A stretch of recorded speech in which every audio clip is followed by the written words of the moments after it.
Bienvenue dans le débat sur France 24 consacré une nouvelle fois à la crise russo-ukrainienne et notamment à la riposte occidentale. Joe Biden a annoncé une première tranche de sanctions, comme l'Europe qui a adopté à l'unanimité des sanctions contre 27 entités et députés russes, mais aussi contre le ministre de la Défense russe, Sergueï Shoïgu, ou encore le directeur de cabinet de Vladimir Poutine. Berlin suspend le gazoduc Nord Stream 2 qui relie l'Allemagne à la Russie. Boris Johnson sanctionne aussi 3 oligarques proches du Kremlin et 5 banques russes. Moscou promet donc une riposte forte et douloureuse.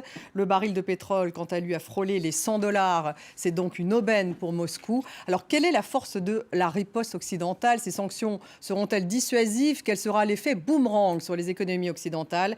Joe Biden et les Européens pourraient-ils aller plus loin? Et jusqu'où? On en débat avec mes invités. J'ai le plaisir d'avoir à mes côtés Nicolas Mazzucchi. Bonsoir. Vous êtes géoéconomiste, chercheur à la Fondation pour la recherche stratégique, spécialiste des questions d'énergie, auteur notamment de Énergie, ressources, technologies et enjeux de pouvoir. C'est aux éditions Armand Collin. En face de vous, Pascal Boniface. Bonsoir, Pascal Boniface, directeur et fondateur de l'Institut des relations internationales et stratégiques, co-auteur avec Anne Sénéquier de Géopolitique, tout simplement. Également avec nous, Olivier Dorgan. Bonsoir, avocat du cabinet Ashurst et également expert en sanctions économiques. On écoutera bien sûr votre expertise. Et puis nous avons avec nous par Skype de New York, John Rick MacArthur. Bonsoir, John Rick, directeur de Harper's Magazine. Merci d'être avec nous.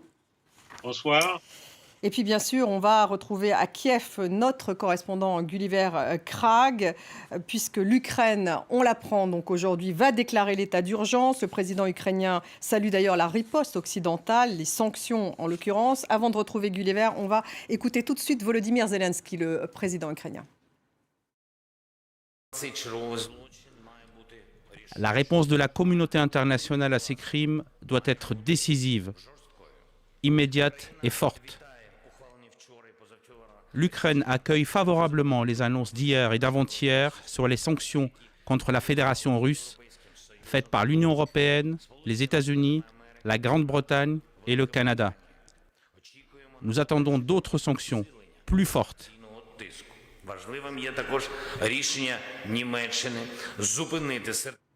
Gulliver à Kiev. Rebonsoir Gulliver. On vient d'entendre le président ukrainien. Il demande plus finalement, encore plus de sanctions, même s'il est plutôt satisfait. Et si je comprends bien, à Kiev, on est presque en état d'urgence.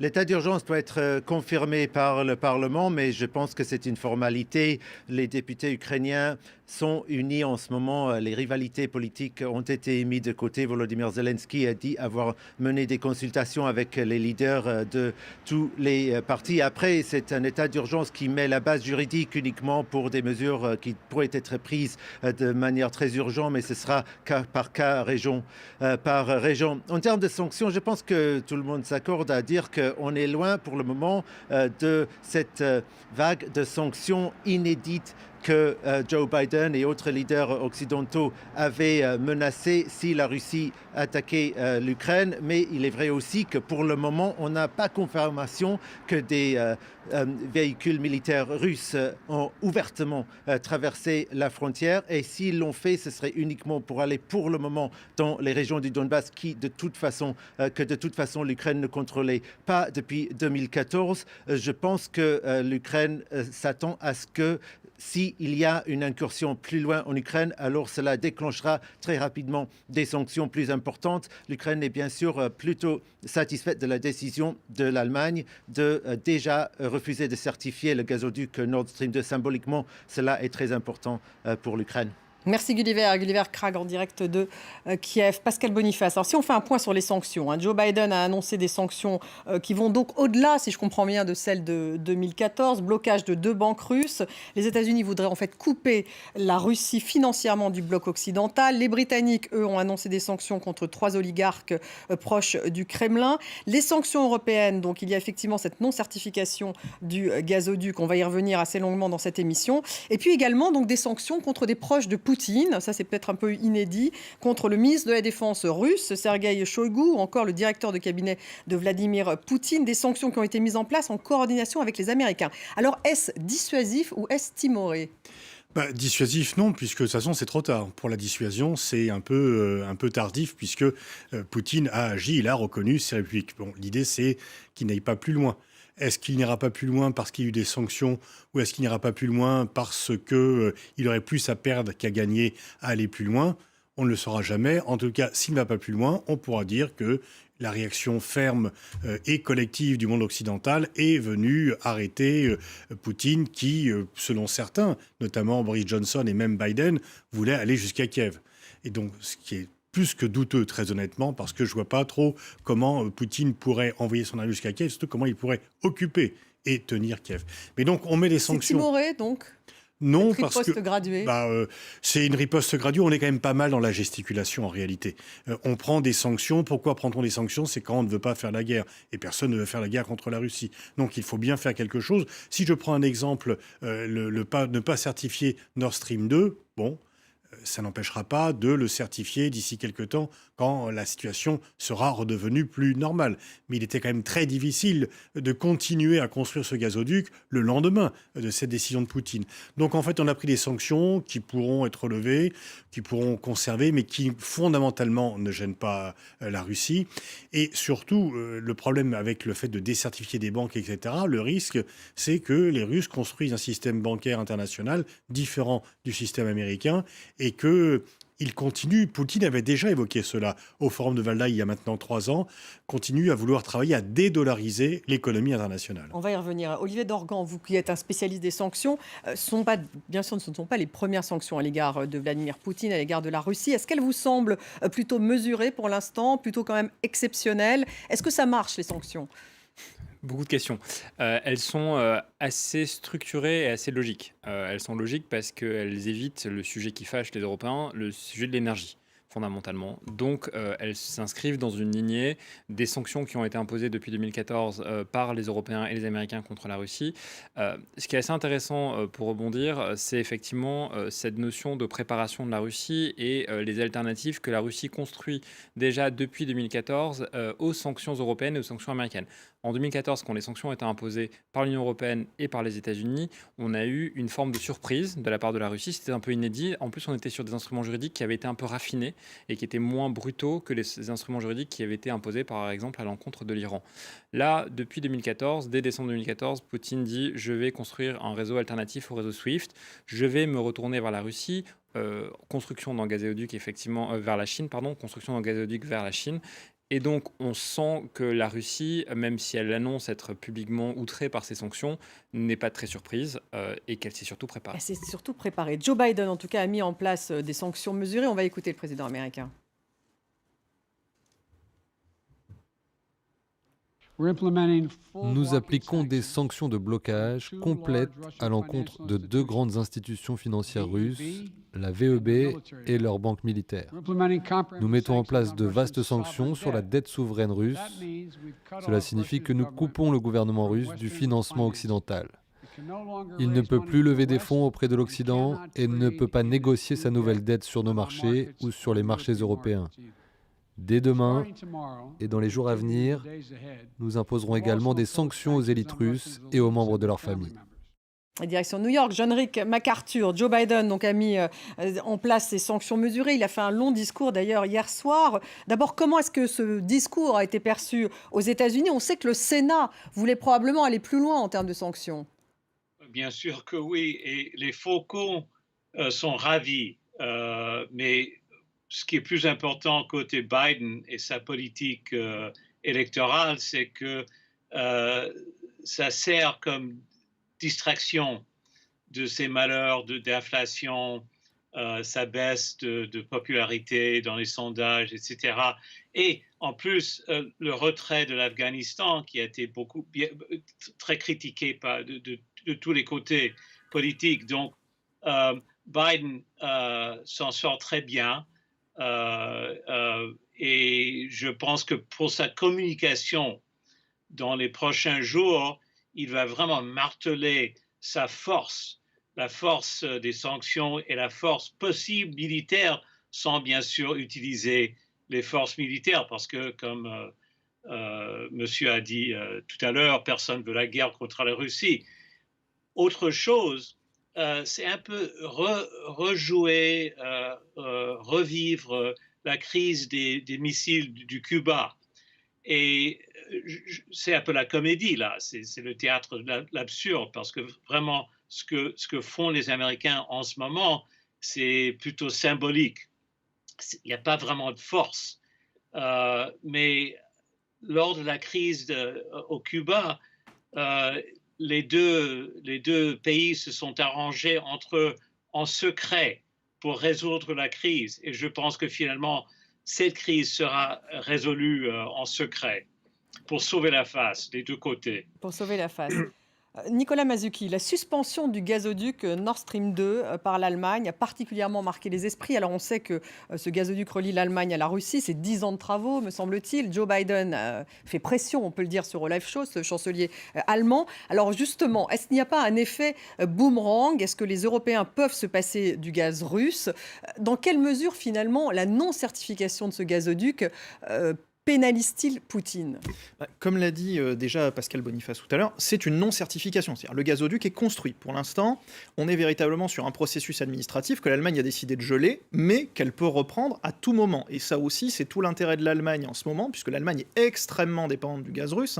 C'est à peu près, si on prend les statistiques 2020, 65% du gaz importé par l'Allemagne et du gaz qui vient de Russie. Justement, on va regarder un tableau, puisque l'Europe est globalement dépendante du gaz russe à 40%, mais effectivement, l'Allemagne, c'est plus de 50%, c'est ça? C'est ça. L'Autriche, 100%, j'ai vu. La Finlande, 80%. La France, un peu moins, puisque c'est 20%. Mais du coup, il y aura un effet boomerang. Est-ce que Vladimir Poutine va au contraire menacer, lui, de couper le robinet du gaz? Quelque part, c'est la déclaration qu'a fait Dimitri Medvedev hier en disant si vous partez comme ça, les Européens, vous êtes prêts à payer $2000 vos 1000 mètres cubes de gaz. Pour vous donner une idée à peu près, les montants qui ont été négociés, on est plutôt aux alentours de $450 pour Nord Stream 2.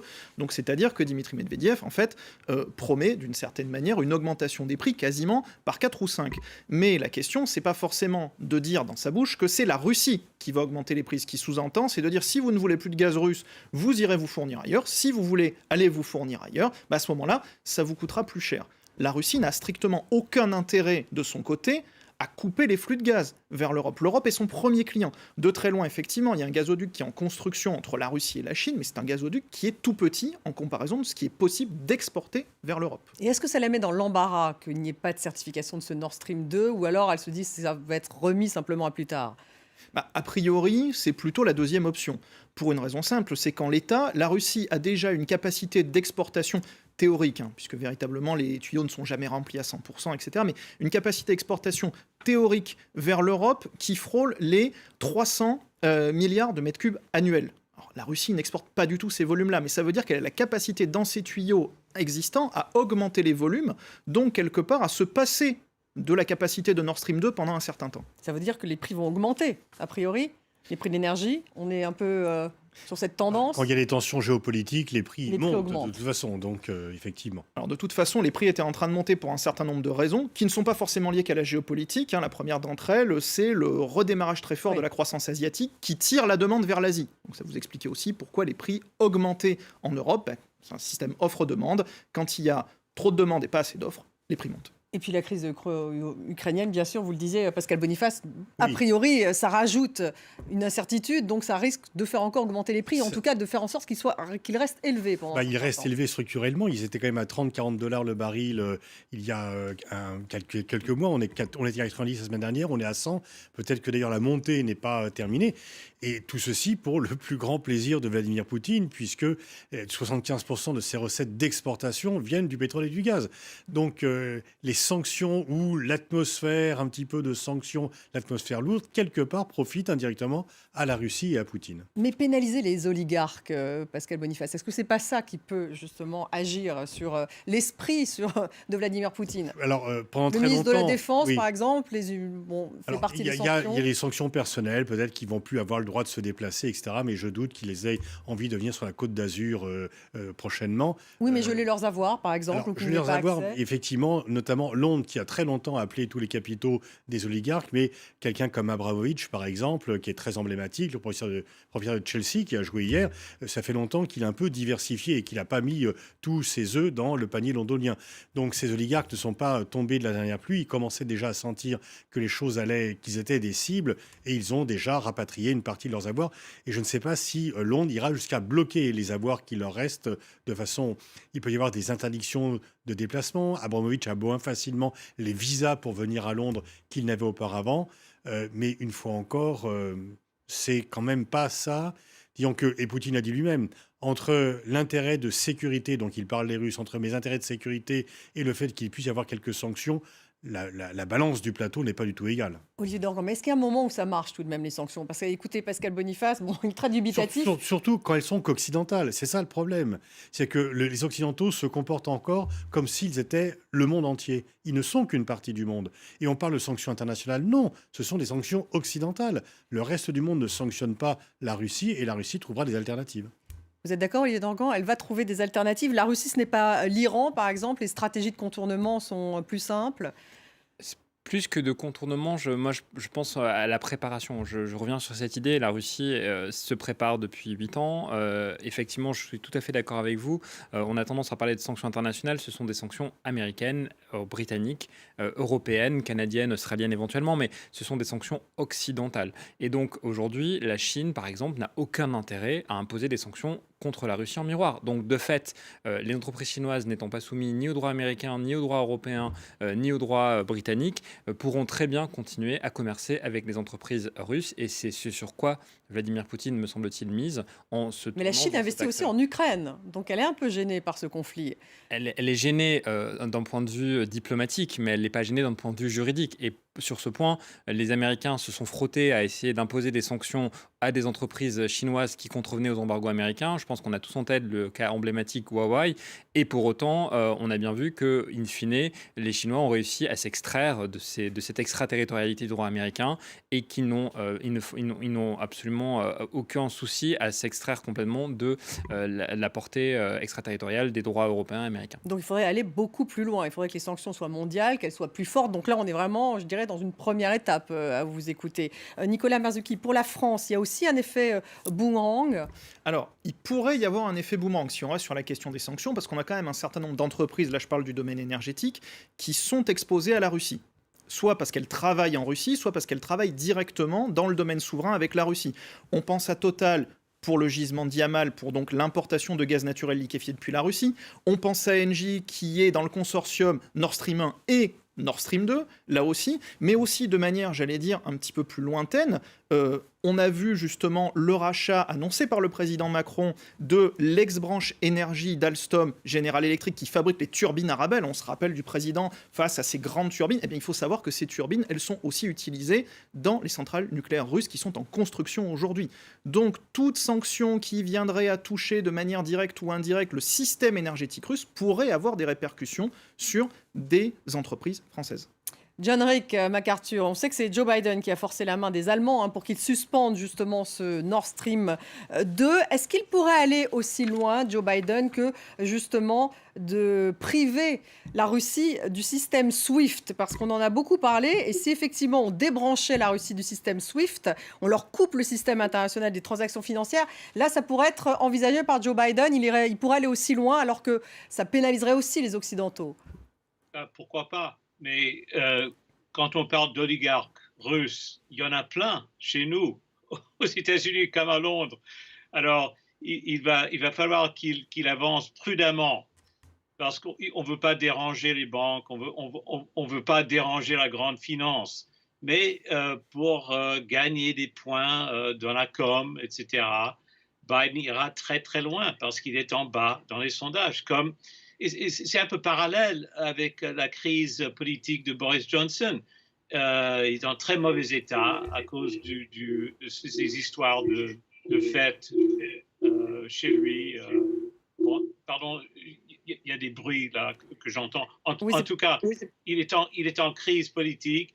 Il voulait beaucoup changer de sujet et Poutine lui a donné le prétexte. Alors maintenant, de passer d'une action symbolique à une action un peu plus dure, c'est une question de communication. Ouais. Vraiment Est-ce que justement, il intérieure. pourrait s'en prendre aux oligarques dont vous parlez, aux Russes qui ont des fortunes aux États-Unis en gelant leurs avoirs, ou ce n'est pas encore vraiment sur la table? C'est pas vraiment sur la table, mais ça pourrait être sur la table. On pourrait sacrifier quelques oligarques pour gagner des points dans les sondages. Il ira très très loin pour se sauver, Biden. C'est un homme vraiment, c'est un vrai politique, un vrai politicien de souche. Et en même temps, il y a les autres enjeux sont en fait très importants. L'OTAN. À quoi ça sert l'OTAN? Pour l'Amérique, ça sert à dépenser énormément d'argent dans l'industrie d'armement. Nous sommes en train de renouveler notre arsenal nucléaire avec des dépenses énormes. Le budget militaire est encore plus grand que Biden a demandé. Le Sénat, dont vous venez de parler, a exigé une hausse dans le budget militaire au-delà de ce que Biden avait demandé il y a quelques mois. Donc, il y a beaucoup de gens qui profitent de cette crise aux États-Unis, à l'intérieur du pays. Donc, je ne sais pas comment ça sera finalement résolu. Comme je viens de dire, je pense que ça sera résolu en secret. Mais ça arrange beaucoup de gens chez nous et en Angleterre, au Royaume-Uni. Oui, au Royaume-Uni, parce que Boris Johnson, effectivement, a quelques petits problèmes avec ses fêtes et que ça fait aussi diversion, c'est ce que vous voulez dire, j'imagine. Pascal Boniface. Oui. Il y a un autre enjeu qui me dérange beaucoup, et c'est que l'OTAN, systématiquement, est utilisé systématiquement pour affaiblir l'ONU. Alors, c'est encore une humiliation de l'ONU. Vous voyez ce qui se passe au Conseil de sécurité. C'est une façon pour les faucons, les anti-ONU, de dire, voilà, c'est inutile de faire un gouvernement ou de prendre des décisions politiques sur le plateau, au niveau international. Il faut la force de l'Occident et de l'OTAN pour régler les grandes difficultés internationales, avec les Russes méchants, etc., les Chinois méchants. On va peut-être rebondir sur ce que vient de dire effectivement, l'ONU versus l'OTAN. Enfin, l'ONU, c'est vrai qu'au Conseil de sécurité, ça ne fonctionne pas puisqu'il y a la Russie et la Chine, hein, bien sûr. De toute façon, à partir du moment où il y a les alliances militaires, c'est que la sécurité collective ne fonctionne pas. Les alliances militaires ont été bâties parce qu'il n'y a pas de confiance dans la sécurité collective.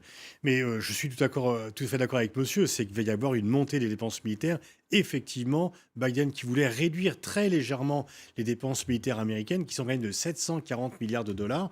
Le Sénat dit non parce que, en fait, le complexe militaro-industriel américain est très bien organisé. Il est implanté dans à peu près tous les États et donc ils font pression sur les élus. Et surtout, on va certainement assister cette année et l'an prochain à une augmentation des dépenses militaires européennes parce qu'il y a un objectif d'aller à 2% du PIB pour les dépenses de sécurité, de défense. Et Biden va dire, regardez, par rapport à la menace russe, c'est encore plus urgent que d'habitude. Et la plupart des pays européens achètent leurs équipements militaires aux États-Unis. On est dans une course aux armements. Tout à fait. Elle était déjà forte, mais là, elle va être encore relancée. Olivier Dorgan, pour en venir justement aux sanctions, si les États-Unis, si la Russie sort de SWIFT, c'est-à-dire si les Américains donc décident de couper, parce que j'ai bien compris, c'est une entreprise, vous allez nous expliquer d'ailleurs exactement ce que c'est SWIFT, en tout cas, vous le coupez le pays des transactions financières et monétaires probablement mondiales. Alors, je vais apporter une toute petite précision sur SWIFT, parce qu'il y a une confusion, me semble-t-il, entre sanctions économiques et SWIFT. SWIFT, c'est une organisation internationale qui, depuis les années 70, permet la sécurisation des flux bancaires. Flux bancaires simples comme les flux bancaires complexes, par exemple les lettres de crédit. Donc le fait d'être adhérent à SWIFT en tant que banque, ça permet de s'assurer que les banques avec lesquelles on échange partout dans le monde elles le font de la même manière et de manière sécurisée. Donc couper la Russie de SWIFT, c'est désorganiser l'univers bancaire russe dans son ensemble. Et c'est pour cette raison, on parlait de préparation, que Vladimir Poutine, dès décembre 2014, donc dès 6 mois après les premières sanctions européennes et américaines, a commencé à réfléchir à une structure alternative, le SPFS. Et cette structure alternative qui est opérationnelle depuis 2017, aujourd'hui regroupe l'ensemble des banques russes et des banques étrangères. Et ce qui est assez intéressant, c'est Des banques chinoises, par exemple? La Banque centrale de Chine notamment. Et donc c'est assez intéressant parce que ça permet aussi de donner une petite orientation sur justement cet axe russe-Chine qui, me semble-t-il, et je ne sais pas si monsieur me permettra de ce commentaire, est à mon sens le talon d'Achille des sanctions américaines.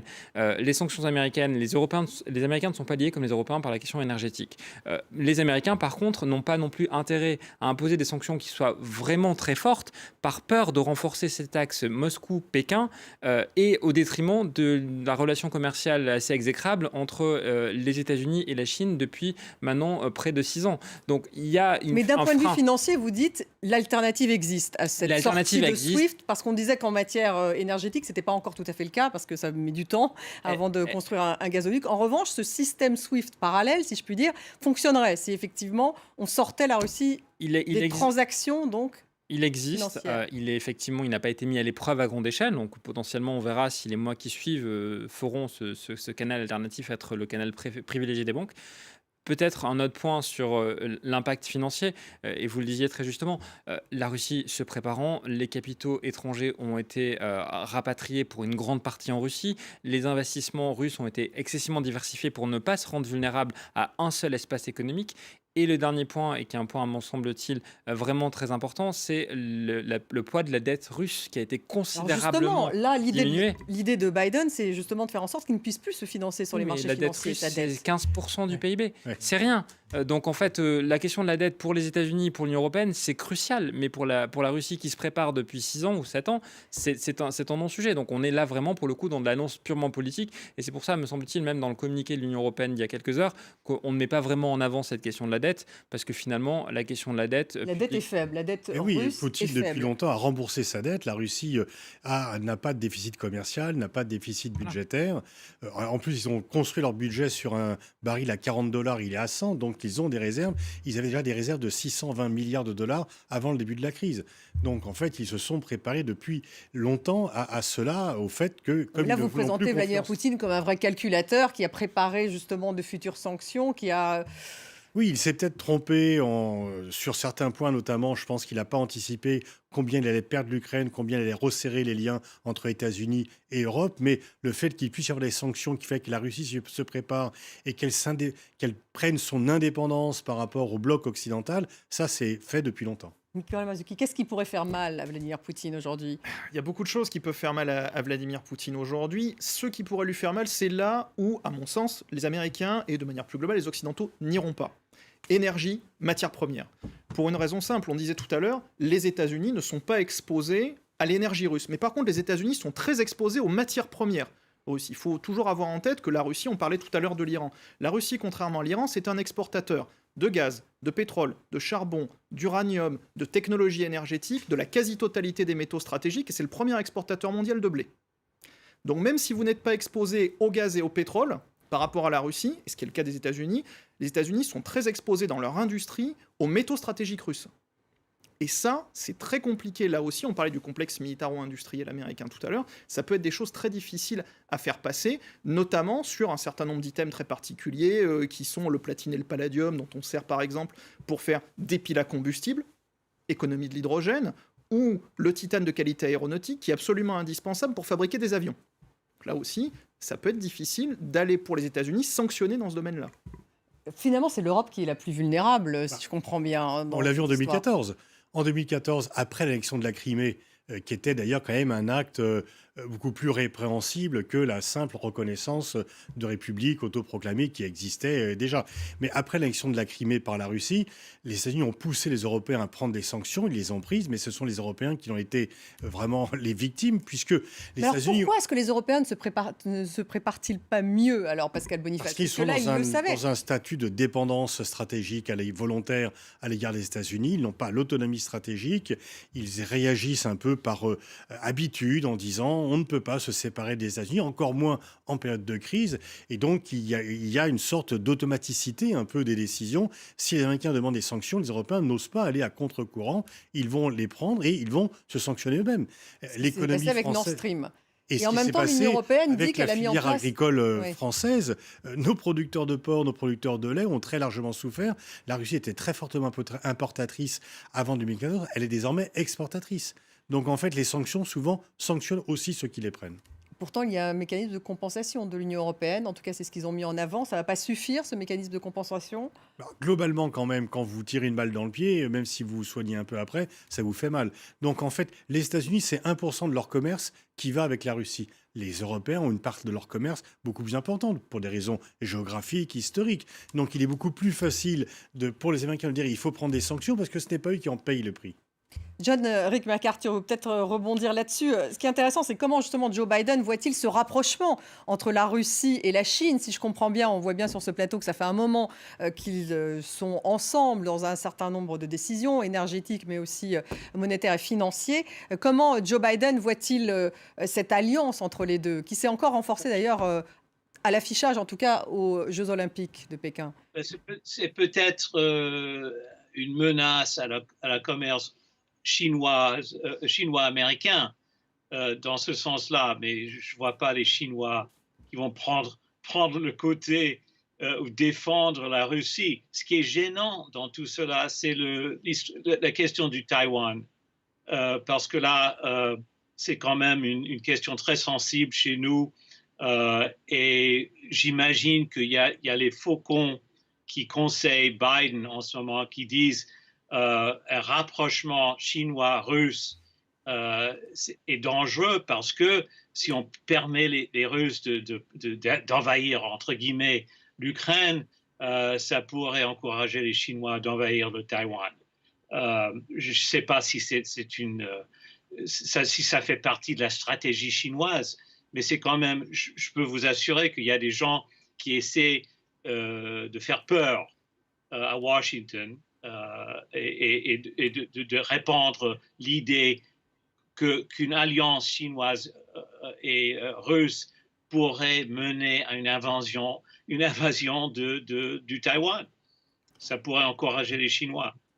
Vous vouliez réagir, Nicolas Mazzucchi, et ensuite Pascal Boniface. Oui, en fait, on parle beaucoup d'un rapprochement sino-russe. Il ne faut pas oublier que c'est majoritairement de la coopétition. C'est-à-dire que les deux se regardent aussi beaucoup en chien de faïence. Les Russes ont très peur de la place que la Chine est en train de prendre dans leur économie, voire qu'elle pourrait prendre dans leur architecture de sécurité. Un exemple très simple, c'est la 5G Huawei.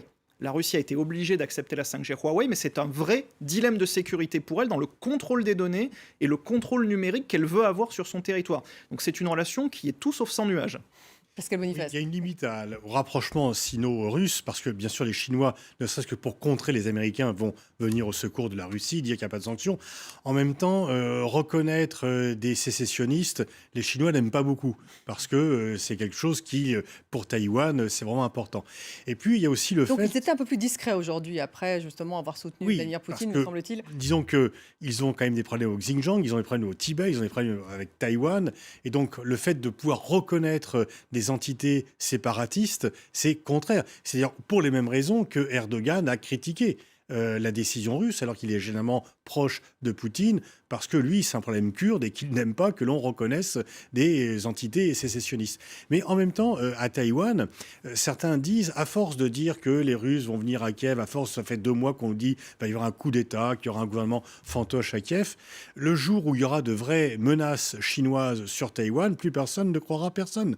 Et donc, l'alarmisme américain peut aussi être un danger pour Taïwan, parce que à force de dire il y a un danger, les Russes vont venir à Kiev, si au bout de 3 mois ils n'y sont toujours pas, les mises en alerte comme cela seront de moins en moins crédibles. Ça peut être contre-productif. Alors un mot quand même, est-ce qu'il y a des sanctions qui ont déjà marché dans l'histoire? Celle contre l'apartheid par exemple? Oui, parce qu'elles étaient collectives. Elles étaient collectives. Parce qu'elles étaient mondiales. Elles étaient multilatérales, collectives, onusiennes, et effectivement, elles fonctionnaient, même si elles ont quand même mis beaucoup de temps à voir la transition démocratique dans ce pays. Il ne faut pas non plus oublier que des sanctions contre l'Afrique du Sud ont aussi beaucoup impacté la restructuration de l'économie sud-africaine. Donc il y a eu énormément de canaux internes qui ont été trouvés pour justement répondre à cet isolement. Mais on peut dire que là, ça a marché. L'Iran, les sanctions contre l'Iran. C'est compliqué. Le problème des sanctions, c'est qu'en fait, vous avez toujours l'instrument juridique par rapport aux politiques. L'Iran est Parce qu'eux ne sont plus dans SWIFT, me semble-t-il, l'Iran. Ils ne l'ont pas été dans SWIFT entre 2012 et 2016. Ils ont été à nouveau dans SWIFT entre 2016 et 2018. Et il y a certaines banques encore iraniennes qui sont swiftées, mais pas toutes. Mais l'Iran, c'est un très bon exemple, parce que l'Iran, effectivement, on voit que les chiffres et l'économie iranienne est très fortement affectée, hein, ça c'est une évidence. Pour autant, on a quand même un pouvoir politique et religieux qui, effectivement, déclare publiquement que les sanctions n'ont absolument aucun intérêt, sachant que potentiellement les sanctions ont pu, dans un premier temps du moins, fédérer la nation iranienne autour des autorités. Après, on voit quand même que très timidement, les Iraniens reviennent à la table des négociations, ou en tout cas essaient de revenir à la table des négociations et mettent comme premier prérequis la levée des sanctions. Donc c'est aussi une forme de contradiction dans le discours, parce que ça montre à quel point il est difficile dans la politique interne de dire que les sanctions sont effectivement douloureuses et qu'elles fonctionnent, mais en même temps, quand on voit qu'on en fait le premier prérequis, on peut légitimement se poser la question de leur efficacité et de savoir dans quelle mesure c'est pas ce qui a non plus permis à l'Iran de développer de manière outrancière son programme nucléaire. Donc difficile de comparer l'Iran et la Russie. C'est pas du tout la même chose, hein. Dépendance économique, pas la même taille, pas la même... les relations historiques. Enfin, l'Europe et la Russie, c'est quand même des partenaires historiques depuis des millénaires. En fait, on est vraiment dans des histoires communes. Et les flux commerciaux reflètent cette histoire commune. L'Iran est un partenaire important, était un partenaire important de l'Union européenne, mais beaucoup moins que ne l'est la Russie. On peut prendre l'exemple du Venezuela. Les sanctions, effectivement, pénalisent le Venezuela, mais ils pénalisent la population. Et Maduro est toujours au pouvoir, malgré toutes les sanctions qui ont été prises contre lui.